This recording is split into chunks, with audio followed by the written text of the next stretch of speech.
Les sciences cognitives et l'apprentissage. Je vous propose de voir ensemble quelles sont les 10 bonnes raisons de s'inspirer des sciences cognitives.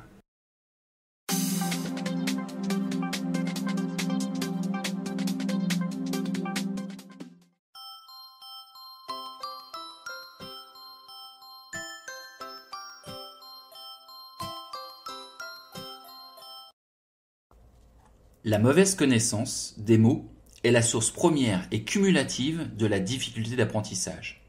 Pour comprendre, pour s'exprimer, pour traiter ou encore pour appliquer des consignes. Il a été démontré dans une classe d'élèves en difficulté que l'acquisition rigoureuse d'un corpus de mots du langage courant permettait d'améliorer grandement et rapidement leur performance et leur implication.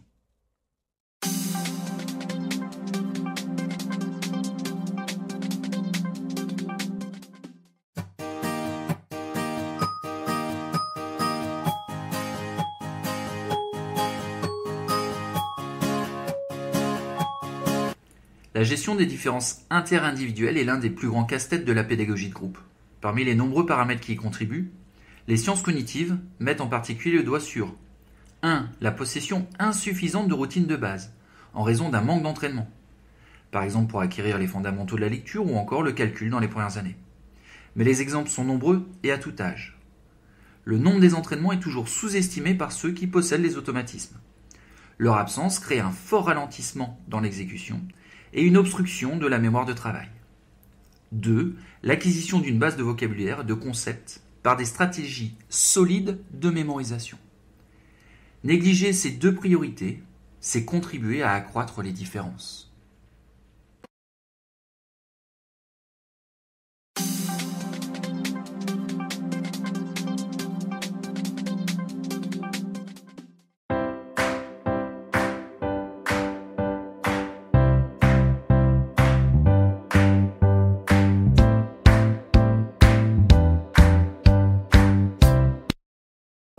Pour bien retenir, je dois d'abord répéter 2-3 fois en m'interrogeant avec des questions, mais pas davantage.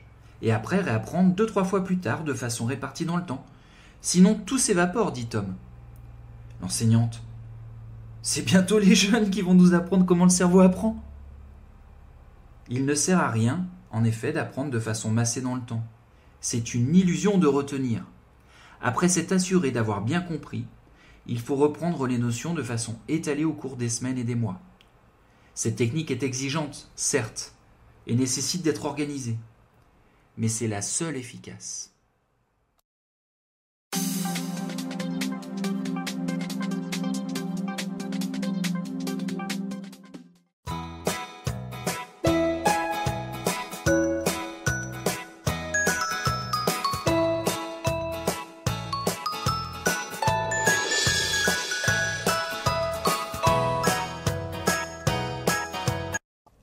Ce professeur, Pierre, a compris que pour mieux retenir, il ne suffit pas de lire, et même relire, ce qui est une très mauvaise méthode pour retenir à terme. Mais il faut s'interroger à partir de questions, qui ont été prévues par l'enseignant formateur, chercher la réponse dans sa tête, puis après cet effort vérifier la réponse. Tous les élèves et les étudiants devraient savoir cela, à l'inverse du bachotage, et les enseignants formateurs devraient prévoir les supports de mémorisation active. La mémorisation active fait cesser l'illusion d'apprendre.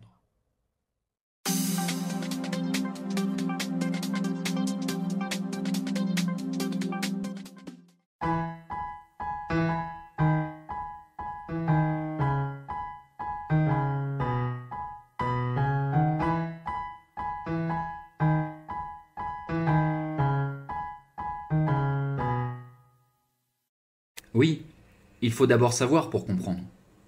Toute nouvelle compréhension, tout nouveau savoir s'accroche sur des savoirs mémorisés antérieurement. D'où la démarche rigoureuse d'identification des nouveaux savoirs et méthodes, et de leur intégration grâce à des stratégies exigeantes de mémorisation et d'assimilation pour s'emparer de connaissances solides, qui sont le meilleur rempart contre la difficulté et le décrochage.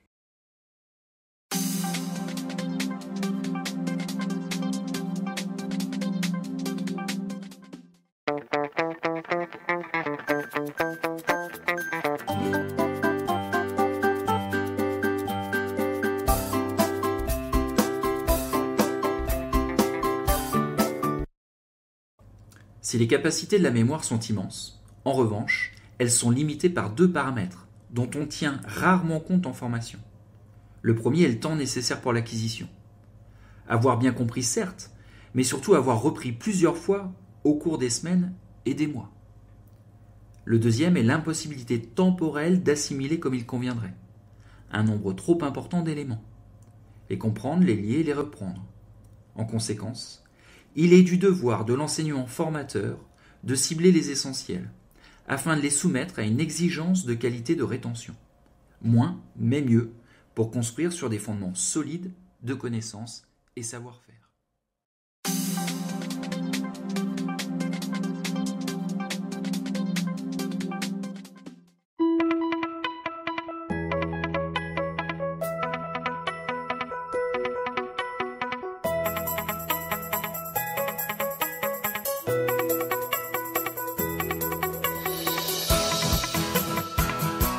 La plupart du temps, les évaluations sont conçues pour vérifier l'acquisition des savoirs et méthodes.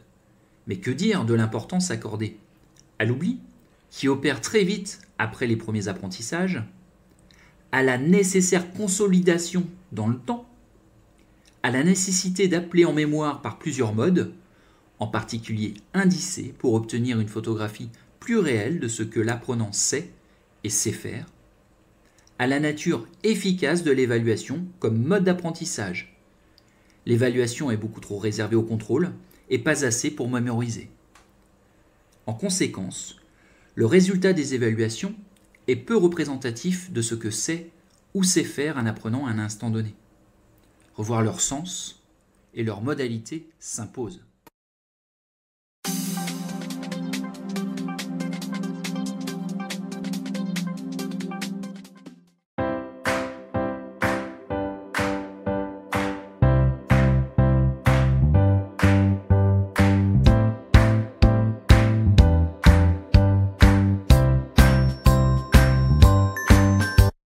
La mémorisation, étape essentielle de l'apprentissage, est presque toujours reléguée à l'extérieur de l'espace classe ou lieu de formation. Il est difficile d'en comprendre la raison, d'autant qu'il s'agit d'une démarche technique nécessitant des conseils et un accompagnement. Toutes les observations le montrent. Les apprenants savent rarement comment mémoriser efficacement. Ils ne disposent généralement pas des supports nécessaires et ils le font rarement avec le temps et la qualité voulue lorsqu'ils sont seuls chez eux. Étonnant paradoxe, alors qu'il est affirmé que l'insuffisante acquisition est une cause première de la difficulté et du décrochage.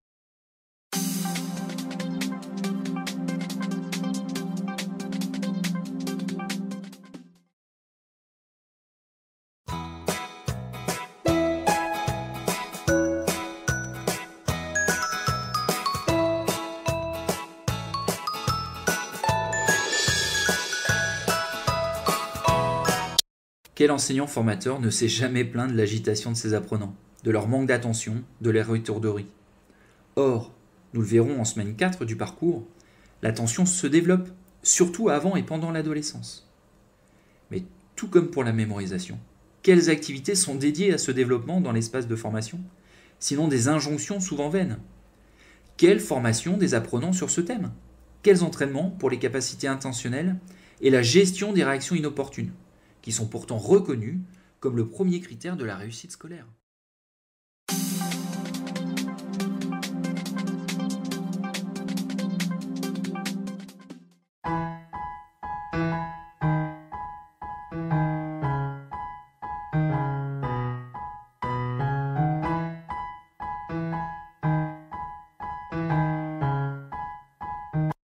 Un apprenant seul sait rarement mémoriser efficacement. Ne fabrique pas ses supports de mémorisation active, ne construit pas et ne respecte pas spontanément un calendrier de reprise, ne pilote pas ses évaluations, pense rarement à travailler son attention. Et on le voudrait bon. En conclusion de ces 10 situations clés et emblématiques, affirmons 2 principes de réalité. 1. Il relève de la mission de l'enseignant formateur d'enseigner aux apprenants comment le cerveau apprend. 2. C'est l'enseignant formateur qui a la main pour créer les conditions d'un apprentissage efficace. Support, gestion du temps, évaluation, pointage des essentiels, planification, et non l'apprenant.